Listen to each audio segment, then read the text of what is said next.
What's up, people? Another episode of Just for Sport. We are doing this in front of a live studio audience of one, my son off camera, who insisted in this episode he wanted to watch me record. So here we go. We're going to get to the NBA and the playoffs and the dark cloud hanging over the playoffs for me. Major League Baseball, Rob Manfred finally made the right decision in my mind. And now I can say Major League Baseball is not necessarily being hypocritical. That's right.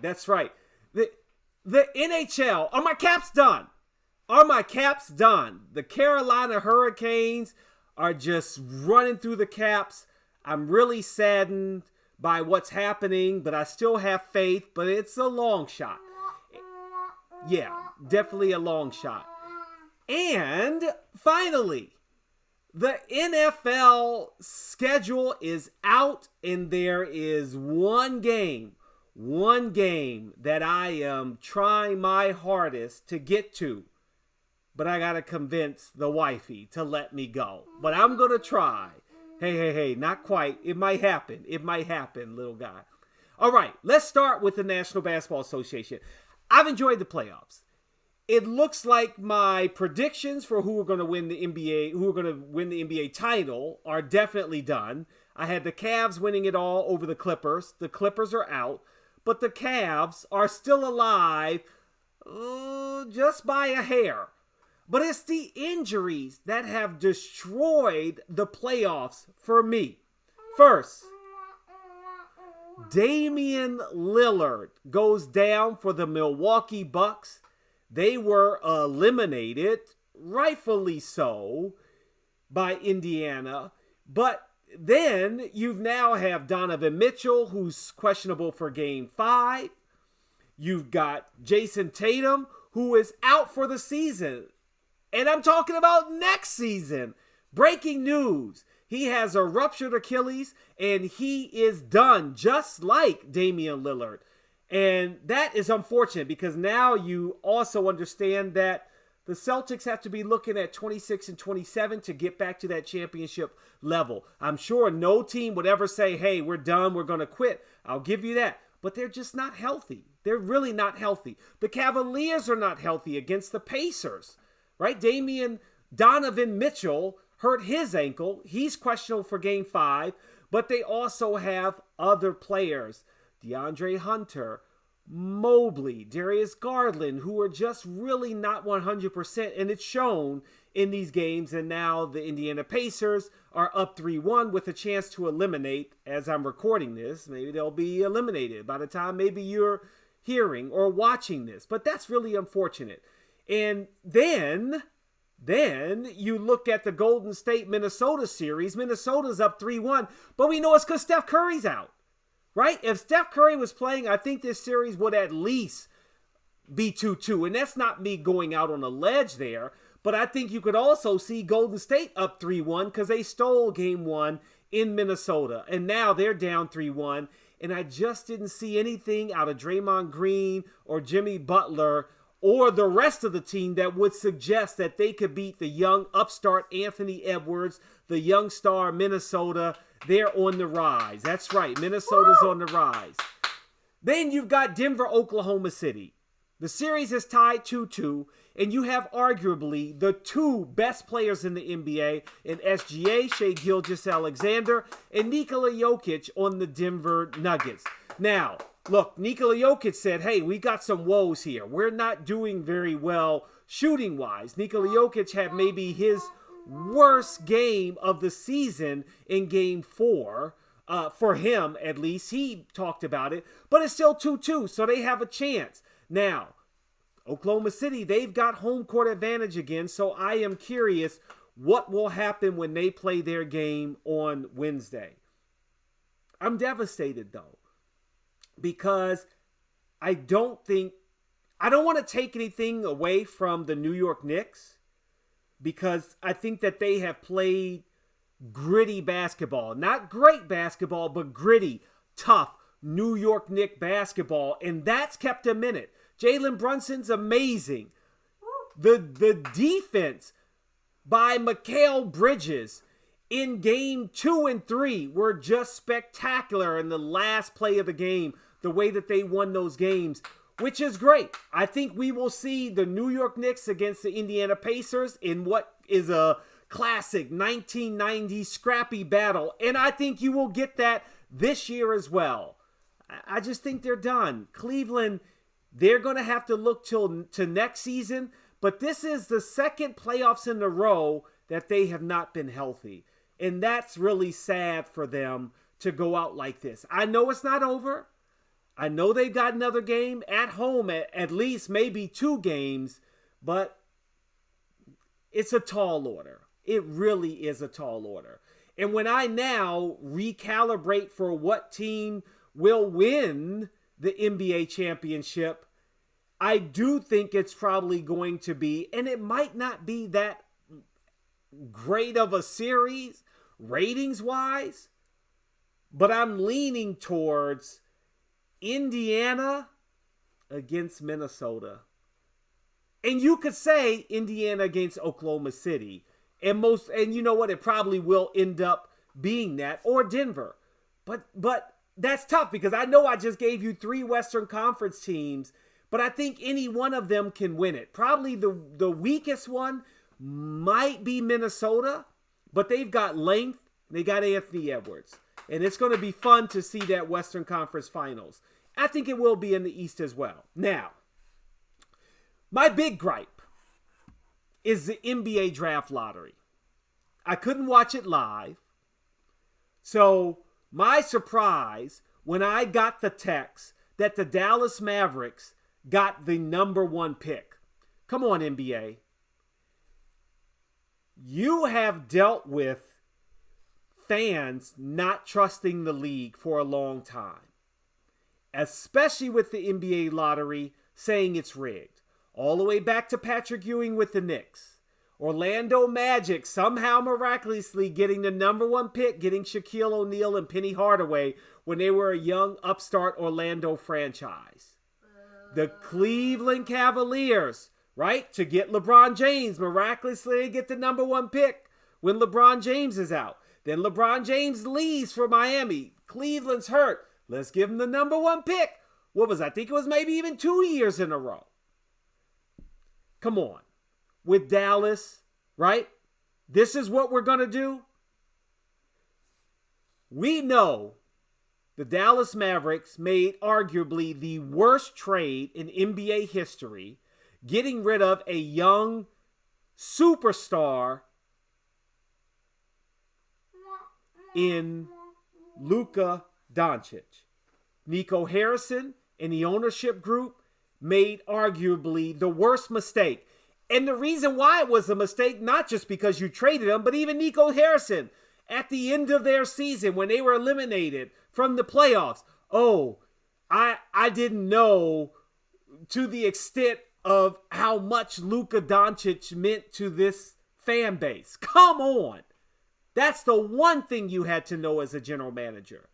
So the NBA just decided to gift you the number 1 pick so you could raise the flag and Cooper flag as your number 1 pick. I don't buy it. A 1.8 chance. This coming off of the heels of the Dallas Wings also get the number 1 pick in the WNBA, and they get Paige Beckers. Generational talent, Paige Beckers. I don't buy it. Everything's bigger in Texas, and this is the biggest, the largest, in my mind, conspiracy that will go on from years to come. Don't tell me that, it was just the NBA balls. I don't trust it. I don't trust it. And I know that's tough to say, but the NBA, right? You remember when the Knicks got Patrick Ewing? If you don't, maybe you weren't old enough. Maybe you don't know that. But the NBA has dealt with this for year after year after year. It is now time for the league to go back to, if you have the worst record, you get the number 1 pick. That's what I love about the NFL. That's what I love. That's the best way to ensure you never have to deal with this. Because in my mind, it's also unfair.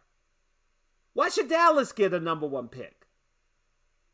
At the very least, I go back to the San Antonio Spurs.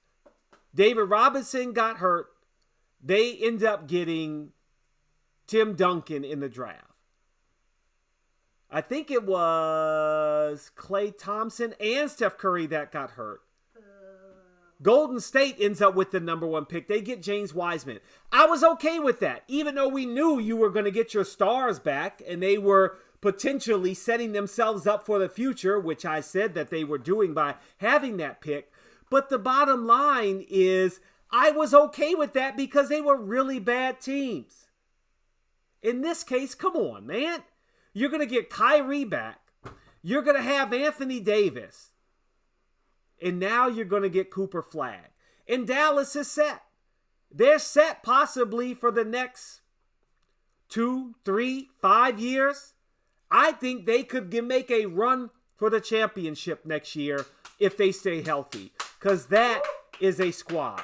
That's a squad. And I'm disappointed for my Wizards. Right? They had, the bottom 3 teams had equal number of ping pong balls. How did not one of those teams end up with the number 1 pick? Because I also think it takes away from the health of the NBA. You have set those 3 teams up to stay near the bottom because you didn't give them a chance to get that generational talent. Now, several of my friends and colleagues that I texted with were like, oh yeah, but next year's draft is even better. Okay. Well, if you say so. I'm not concerned with 26 and 27. I'm concerned with 25 and 26. And the Wizards had a chance to turn the franchise around with Cooper Flag. This was their moment. And it's gone.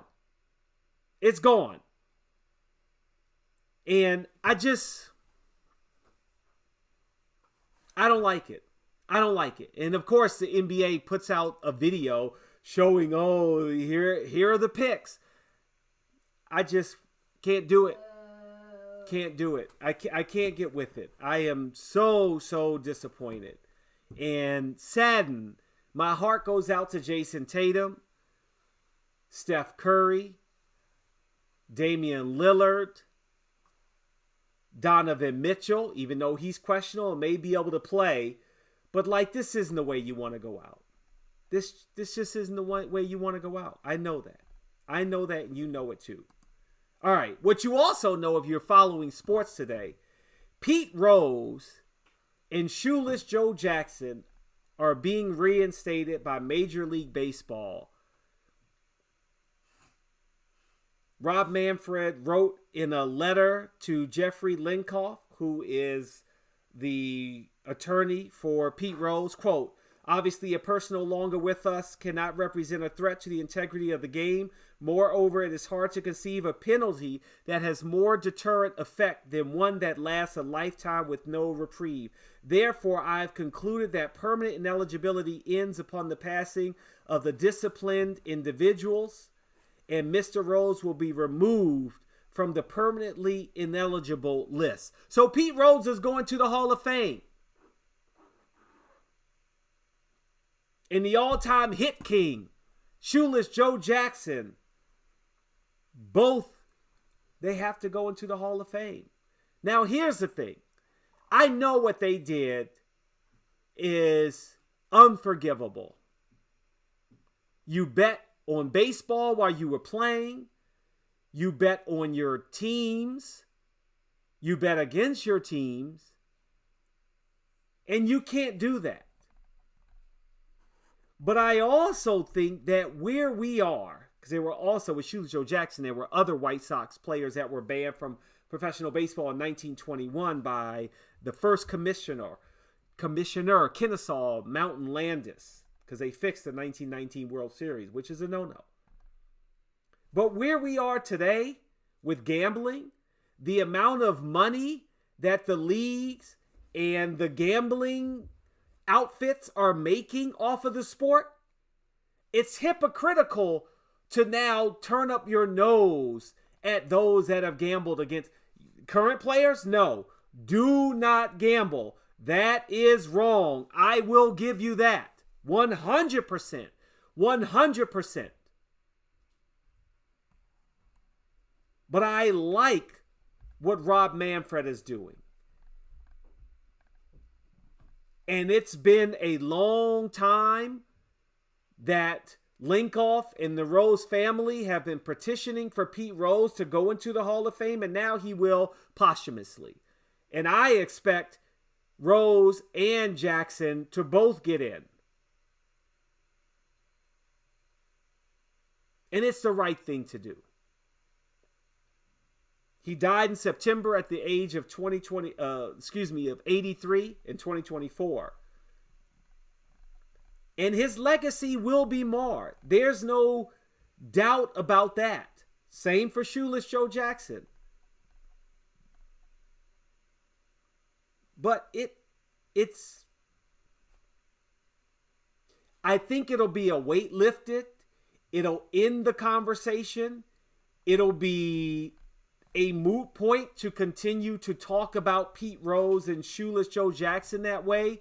And even though there are some things that I disagree with how gambling has allowed for the detriment of the players in the game with the current state of gambling, it's an imperfect system. And I don't know that there is a right way to fix it. The Pandora's box is wide open. And this is where we are. But I am happy about the decision by Major League Baseball. You know what else I'm happy about? I'm happy about the Washington Commanders going to Madrid, Spain. Week 11, November 16. The second the announcement was started spreading on social media, my brothers were texting me, we got to go to the game. First game in Spain. Okay, it's a debut. And it's the Washington Commanders against the Miami Dolphins. But I don't know if I could go to 2 trips in Spain in 1 calendar year, because I may be going for another reason for my live audience over there. And so I don't know if I can go twice. But coming off of the great season for Washington, Jaden Daniels has re-energized the fan base with the new ownership group in Josh Harris, Deebo Samuel, joining Terry McLaurin in the wide receiver core, going up against a very, very high-powered offense in Miami. This is a game I want to go to. Now I just got to convince my wife to let me go, because realistically, if you're going to go to Spain, you kind of need to go for about 5 days. At the very least. No. I don't want to watch this one on television. I want to be at the game. So I'm going to try to make it happen. I don't need a GoFundMe page or something, but I'm going to start a savings account so I can kind of put some money in the pot for this trip. But the airline tickets can be kind of expensive, so I might need to go ahead and book those now. But it's going to be a fun game to potentially go to. My brothers already bought their tickets, so I'm like, the pressure's on.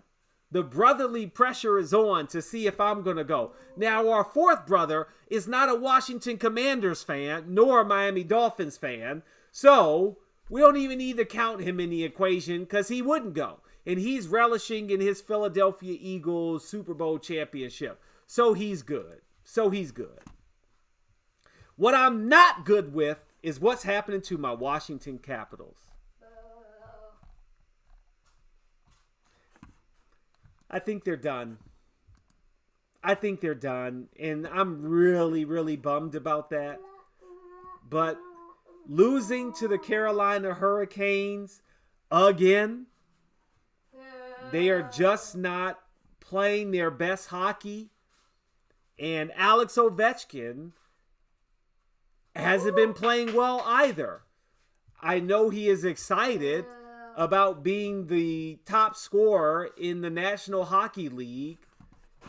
But I think they're pretty much, the season's over. And, I think, yeah, okay, fine.